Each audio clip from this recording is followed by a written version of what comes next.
Now we are going to do some critical thinking, solving some easy puzzles and riddles.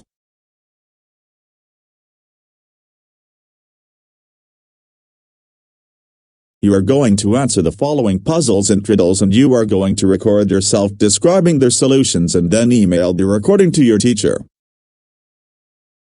Para la solución de problemas, hay que poner en juego nuestra inteligencia, que se desarrolla leyendo y acumulando conocimientos sin aparente conexión entre ellos, pero en el momento que tenemos que resolver un problema, esos conocimientos de repente se conectan y nos permiten encontrar la solución al problema.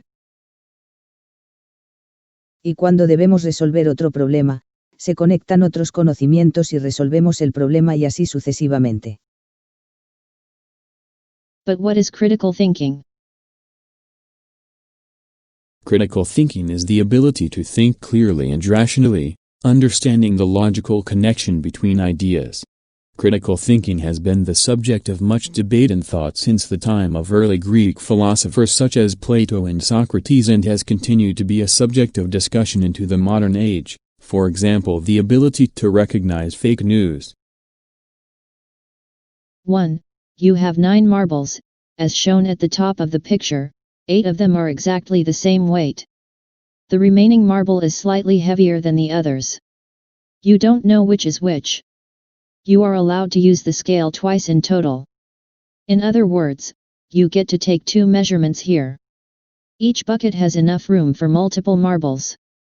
As long as you have the same number of marbles in each side, the heavy marble has just enough weight to tip the scale to its side. Describe how do you find the heavy marble. 2. What are the chances of rolling a 7 with 2 dice? Look at the picture to the right. 3. Which number should replace the question mark? 4. The more you take, the more you leave behind. What am I? 5. People buy me to eat, but never eat me. What am I?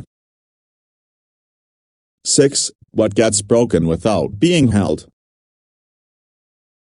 8. A king has no sons, no daughters, and no queen.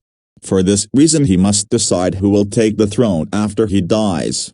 To do this he decides that he will give all of the children of the kingdom a single seed. Whichever child has the largest, most beautiful plant will earn the throne, this being a metaphor for the kingdom. At the end of the contest all of the children came to the palace with their enormous and beautiful plants in hand. After he looks at all of the children's pots, he finally decides that the little girl with an empty pot will be the next queen. Why did he choose this little girl over all of the other children with their beautiful plants?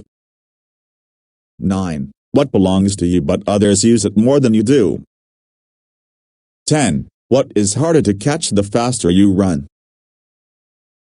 Well, that's all for today's lesson. Have a good day.